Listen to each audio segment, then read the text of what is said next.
Que la paix, la grâce, la miséricorde, l'amour et l'assistance de Dieu soient votre partage au nom de Jésus-Christ. Passons sans plus tarder à la lecture des Saintes Écritures d'après les textes qui nous a été proposés par l'administration. C'est Matthieu chapitre 11 du 28e au 30e verset. Passons à la lecture. Matthieu 11, je commence la lecture au 28e verset. « Venez à moi, vous tous qui êtes fatigués et chargés, et je vous donnerai du repos. Prenez mon joug sur vous et recevez mes instructions, car je suis doux et humble de cœur, et vous trouverez du repos pour vos âmes, car mon joug est doux et mon fardeau est léger. » Le thème proposé par l'administration, c'est les jougs faciles à partir du texte que nous venons de lire. Que Dieu bénisse tout un chacun, que Dieu bénisse les administrateurs de ces forums auprès de qui nous avons en tout cas toujours trouvé grâce et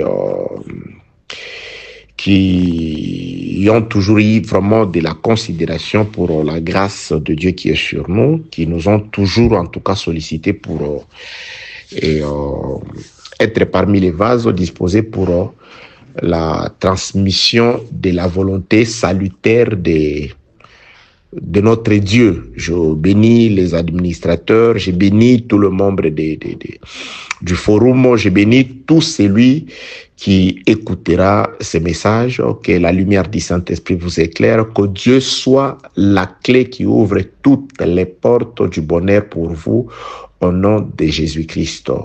Que la grâce de Dieu vous comble, que la miséricorde soit votre partage dans le nom puissant de notre Seigneur Jésus-Christ. Très chers compatriotes, les thèmes et les sous-thèmes que nous allons développer, l'agneau immolé pour le repos qui devient une ordonnance perpétuelle. Et par rapport au thème de l'administration, le joug facile, et comme plusieurs personnes abordent le même thème, donc la proposition nous a été faite de pouvoir choisir un sous-thème d'après le message qui m'a été transmis in box. Voilà, très chers compatriotes célestes. Et par rapport au texte proposé, là, c'est le Seigneur Jésus-Christ qui s'adresse à un peuple, naturellement comme ça, il était devant le peuple juif, il leur proposait du repos. Mais ce repos-là, Jésus-Christ disait, il ne pouvait l'avoir qu'en s'approchant de lui. Il dit, venez à moi, vous tous qui êtes fatigués et chargés, et je vous donnerai du repos. Là, il s'adressait au peuple d'Israël. Et aujourd'hui, le message de notre Seigneur Jésus-Christ comme étant le Messie envoyé dans le monde nous concerne aussi, selon qu'il est écrit, Dieu a tant aimé le monde et il a envoyé son Fils afin que quiconque croit en son Fils ne périsse pas, mais qu'il puisse par la foi à son Fils recevoir le salut éternel. Donc, l'homme en soi a été fatigué par le travail de ses mains, selon qu'il est écrit. Après que l'homme ait désobéi, Dieu a dit à l'homme, la terre sera maudite à cause de toi. À cause de l'homme, la terre a été maudite. Et Dieu a chargé d'un travail pénible l'homme. Quand Dieu lui a dit, tu cultiveras la terre, mais celle-ci, la terre te produira des épines et des ronces. Tu vas transpirer, tu vas souiller. Mais le résultat, ce sera les épines et des ronces. Donc, l'homme a travaillé très dur. Pourquoi? Parce que il était chargé de son péché. Dieu comptait les péchés sur l'homme. La désobéissance de l'homme avait ramené la terre à la malédiction. Et cette malédiction avait fait que l'homme puisse travailler très dur et le salaire était un salaire minable et de misère. Alors, Jésus-Christ, il vient comme celui qui vient résoudre ces problèmes. Que la paix de notre Seigneur soit avec vous au nom de Jésus-Christ. Il vient résoudre ces problèmes de l'homme. L'homme était en train de travailler. L'homme était en train de souffrir. Il était en train de pouvoir subir les conséquences de la désobéissance, les conséquences de ne pas garder la parole de Dieu au jardin. La souffrance, les fardeaux du péché, le travail pénible avec un salaire très maigre qui n'était pas capable de pouvoir satisfaire à tous ses besoins. Alors Dieu envoie un sauveur, un véritable qui vient pour accorder le repos.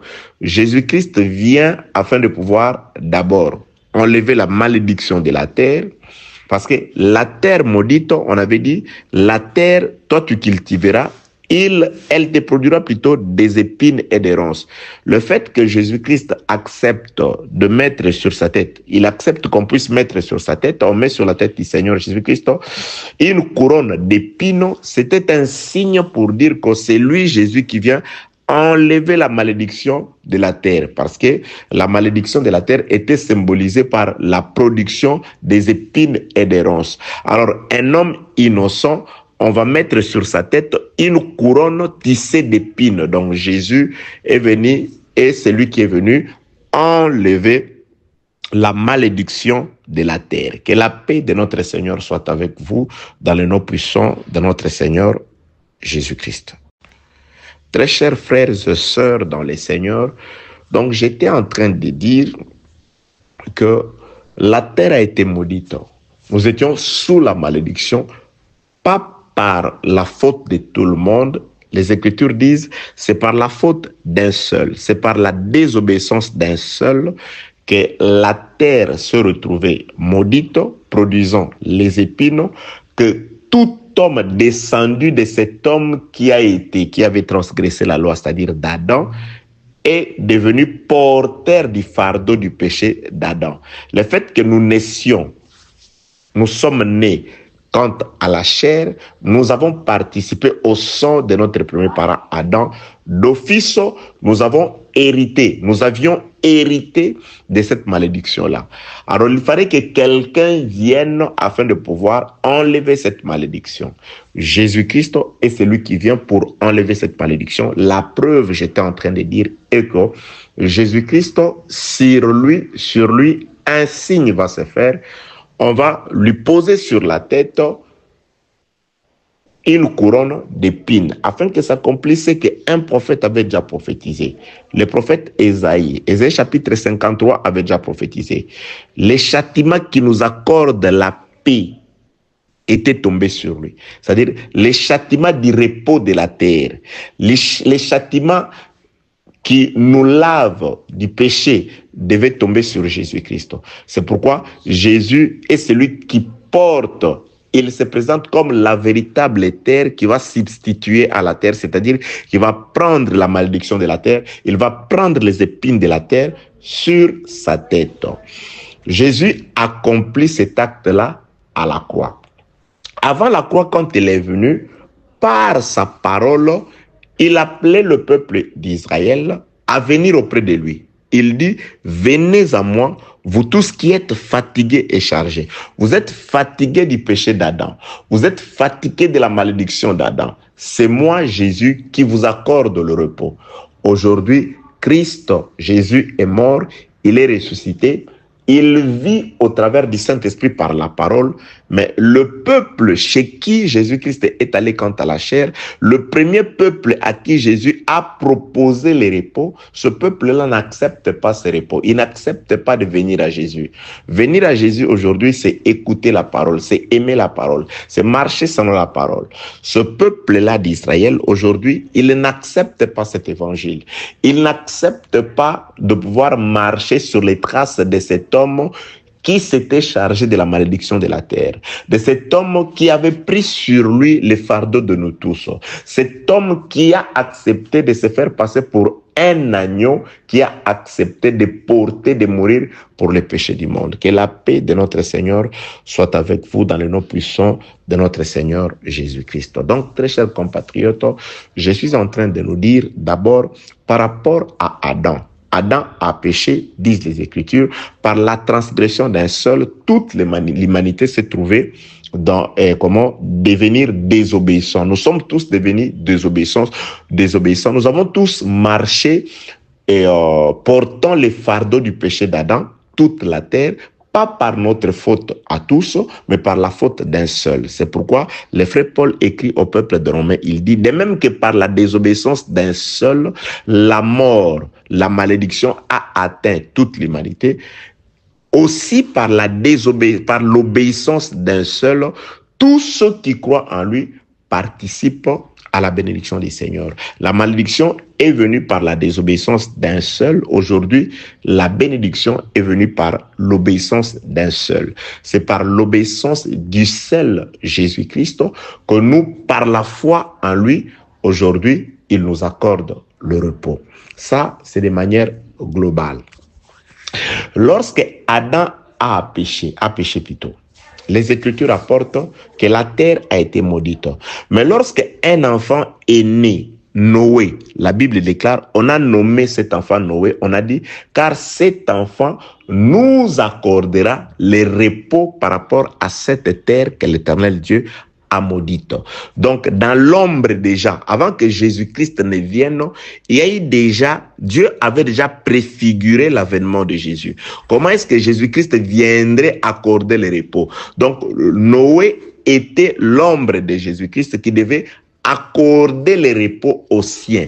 La Bible déclare, pendant les temps de Noé, la terre était remplie de la méchanceté. Seul Noé était le seul, je suis dans le livre de la Genèse, chapitre 6. Noé était le seul qui avait trouvé grâce devant les seigneurs, devant Dieu. Mais par la grâce trouvée par Noé, au moyen du seul Noé, toute sa famille a été sauvée. Noé a accordé le repos pendant que toute la terre était dans la tourmente, pendant que la mort était en train d'atteindre toute la terre. Seul Noé, par sa foi, par sa grâce, parce que les Écritures disent, Noé avait trouvé grâce devant Dieu. Dieu a eu égard à Noé. Dieu n'a pas sauvé la famille de Noé à cause de leur justice, mais à cause du fait qu'ils étaient la famille de Noé. Donc, si la famille de Noé a trouvé du repos, c'était grâce à Noé. Donc, ça, c'était l'ombre. De même qu'aujourd'hui, le repos, c'est par Jésus. Dieu nous sauve grâce à Jésus. Le seul juste, c'est Jésus. Celui qui a obéi, c'est Jésus. Mais nous serons sauvés aujourd'hui si nous sommes membres de la famille de Jésus. Si nous participons à la vie de Jésus, si nous sommes obéissants à la parole de Jésus, si nous restons dans les instructions de Jésus. Voilà, très chers compatriotes, où je vais entrer pour parler maintenant du joug facile. Que Dieu vous bénisse. Vous voyez, très chers compatriotes, donc, le fait que la terre a été maudite, nous avons tous participé à la malédiction. Nous étions tous porteurs du fardeau du péché. Nous étions tous injustes, impurs aux yeux de Dieu. Un seul est venu, Jésus. Il a été obéissant par l'œuvre de la croix. Aujourd'hui, par Jésus, tous ceux qui suivent Jésus-Christ, qui s'est sacrifié, qui a été obéissant, ce sont ceux-là qui participent au repos de Dieu. Maintenant, Jésus-Christ dit ceci. Je suis venu pour accorder le repos, mais ce repos-là, vous ne le recevez pas si vous ne portez pas mon joug. Donc, vous devez porter maintenant le joug. Jésus-Christ accorde le repos, mais ce repos-là, c'est moyennant un joug. C'est moyennant un fardeau. Il dit, néanmoins, ce fardeau-là, il est léger. Quel est le fardeau? Parce que nous avions le fardeau du péché, de la malédiction, de toutes ces choses-là. Lui, il vient nous enlever ces fardeaux-là. Il vient enlever la terre de la malédiction. Les épines qui étaient le produit de la terre, il le porte sur lui. Il porte la malédiction sur lui. C'est pourquoi aujourd'hui, en Jésus, par la foi au nom de Jésus, nous sommes bénis. Par la foi au nom de Jésus, nous devons aller de l'avant. Par la foi foi au nom de Jésus-Christ, nous devons être en bonne santé. Par la foi au nom de Jésus-Christ, en tout cas, les portes doivent s'ouvrir. Par la foi au nom de Jésus-Christ, nous devons être protégés et bénis. Par la foi au nom de Jésus-Christ, nous avons droit à tous les avantages dignes des enfants du roi des rois. Par la foi au nom de Jésus. Parce qu'il a dit, tout est accompli. Il nous a accordé le repos. Mais ce repos-là, qui fait plutôt que Jésus nous a enlevé de la malédiction, Jésus nous accorde quand même un joug qui est léger. Et le joug qui est léger, il dit, recevez mes instructions. C'est-à-dire, si vous voulez recevoir les pardons du Seigneur, les repos du Seigneur, les avantages de la mort de Jésus, les avantages des sacrifices de Jésus, si vous voulez vivre ces avantages-là, vous devez accepter de porter sur vous un joug. Et le joug que le Seigneur donne au peuple, il dit, recevez mes instructions. C'est pourquoi nous disons ceci. Et enfant de Dieu, tout celui qui croit à l'œuvre de la mort du Seigneur Jésus-Christ et qui pratique les instructions du Seigneur. Oui, Dieu le dit à Israël. Je suis dans le livre de Lévitique, chapitre 25, le verset 42. Dieu interdit au peuple d'Israël de ne pas prendre leurs frères juifs comme étant des esclaves. Il s'explique, il dit, parce que mon peuple, c'est mes esclaves à moi, c'est mes serviteurs à moi. Ils étaient esclaves en Égypte. Je les ai arrachés de l'Égypte où ils étaient des esclaves pour faire d'eux mes esclaves. Vous voyez? Dieu a trouvé Israël esclave sous le joug de Pharaon. Il a frappé Pharaon par la mort de l'agneau. Il a délivré le peuple, mais Dieu a fait de ce peuple ses esclaves en leur accordant la loi. C'est-à-dire, le peuple a été racheté de l'esclavage par rapport à la domination de Pharaon, mais le peuple est resté sous l'obéissance de Dieu. Il les a arrachés de la servitude en Égypte. Il les a conduits au désert, jusqu'au mont Sinaï. Dieu fait des ses esclaves. Il leur donne la loi. Vous devez marcher maintenant d'après la parole. Donc, la liberté que nous avons en Jésus-Christ, c'est par rapport à la chair, c'est par rapport à la vie du monde, c'est par rapport aux esprits impurs. Nous ne sommes plus dépendants des esprits impurs. Nous ne sommes plus esclaves de toutes les dominations d'autrefois. Maintenant, nous sommes esclaves de Dieu. Les jougs que Dieu nous donne, c'est des instructions. Donc, et peuple de Dieu, et fils de Dieu, celui qui respecte la parole de Dieu, bien-aimé dans les Seigneurs.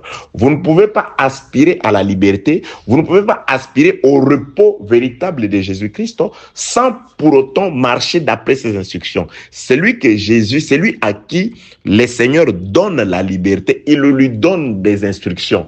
Il lui donne un joug doux et léger. La parole de Dieu, elle est douce, elle est légère. Il faut la pratiquer. Donc, Dieu a délivré Israël de l'esclavage de Pharaon pour faire d'eux ses esclaves. C'est pourquoi il dit, Lévitique 25, 42, vous ne ferez pas de mes serviteurs des esclaves. Vous chercherez des esclaves ailleurs. Ce sont mes serviteurs. Israël, c'est mes serviteurs à moi. C'est mes esclaves à moi. Donc, en soi, dans le Seigneur, en Jésus-Christ, nous cessons d'être des esclaves du monde. Par rapport au monde, nous recevons la liberté, nous recevons le repos, mais par rapport à Dieu, nous portons les jougs, nous portons ses instructions, nous devenons limités. Autrefois, nos membres étaient esclaves du monde, il ne s'adonnait qu'au plaisir du monde. Dieu nous a délivrés, il a délivré nos membres du service du monde. Maintenant, nos membres doivent devenir servir au service de la parole. Que la paix de notre Seigneur soit avec vous, au nom de Jésus-Christ. Donc, très chers compatriotes, je suis en train de finir pour dire, c'est comme ça. Dieu dit, Israël, tu es esclave en Égypte. Tu vas sortir de l'Égypte. Exode chapitre 12. Dieu montre à Israël comment fléchir le cœur de Pharaon. Le cœur de Pharaon ne fléchira que par la mort de l'agneau. Un agneau est arrêté le 10e jour, il est observé pendant 4 jours. Le 14e jour, entre les 2 soirs, on immole l'agneau, l'agneau est immolé, on prend le sang, on fait tout ce qu'on avait fait là. Les premiers-nés égyptiens sont morts, et de l'autre côté, Pharaon prend la décision de libérer les peuples. Exode 13, l'agneau meurt. Exode 12, le peuple est délivré. Pharaon libère, ouvre son cœur, Dieu fait fléchir son cœur, il libère le peuple s'en va de l'Égypte. Ces jours-là, l'esclavage est fini et Dieu dit, ces mois-là désormais, c'est le début du calendrier, c'est les premiers mois de l'année. Quel mois? Les mois de la mort de l'agneau.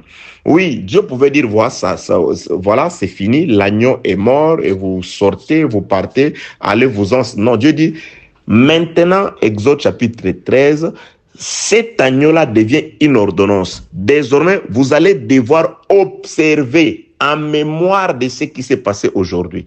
C'est parce qu'un agneau est mort aujourd'hui et que par la mort de l'agneau, vous êtes sortis de l'esclavage, vous êtes délivrés de tout pouvoir qui était sur vous. Désormais, cet agneau-là devient une ordonnance.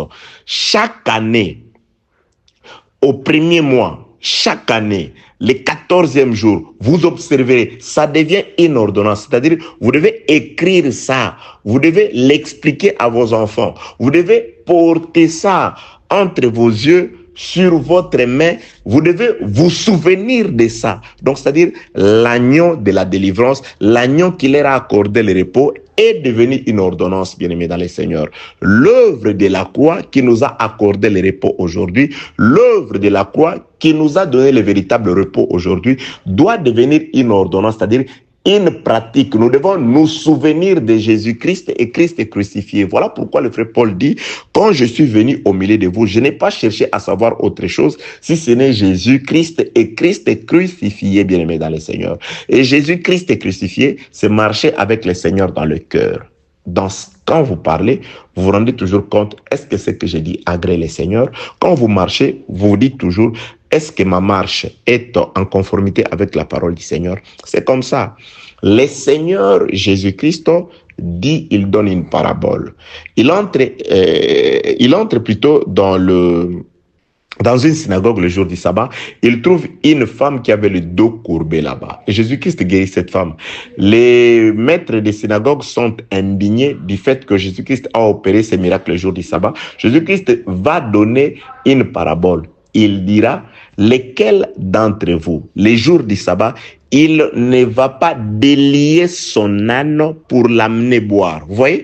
Donc, c'est-à-dire, quand on délie l'âne a été lié pendant beaucoup de temps. Il est maintenu lié. Mais lorsque les propriétaires de l'âne arrivent le jour du repos, le jour du sabbat, vous voyez, il vient le jour du sabbat pour délier son âne. Le jour du sabbat, Jésus-Christ, le sabbat, c'est le repos. Il vient accorder le véritable repos. Or, les hommes se reposaient, mais il laissait l'âne lié. Mais lui, le propriétaire de l'âne, quand il descend le jour du sabbat, il vient délier l'âne. Il vient accorder le véritable sabbat, le véritable repos. Il vient introduire l'âne dans le repos. Mais cet âne que lui introduit dans le repos, il ne le laisse pas là-bas. Il le conduit dans l'abreuvoir. Il le conduit pour aller boire. Donc, pour dire que si le Seigneur Jésus-Christ vous délivre, c'est pour vous mener, vous conduire vers de l'eau, vous donner des instructions. Recevez mon joug qui est doux et léger. Recevez mes instructions.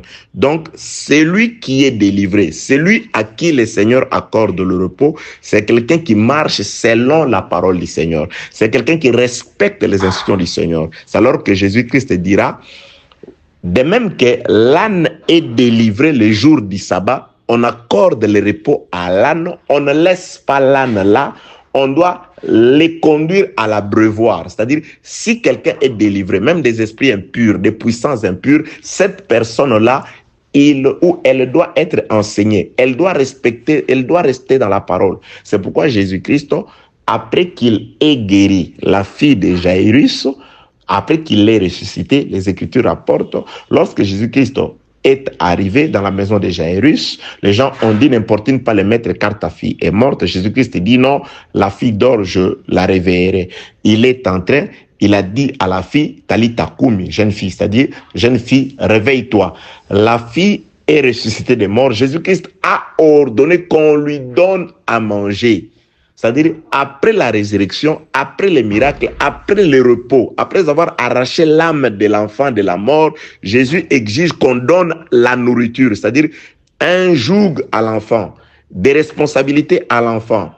Oui, le joug doux et léger à l'enfant. C'est-à-dire, les instructions doivent accompagner le miracle. Même il y a des personnes comme ça. Oui, cette femme-là est guérie après.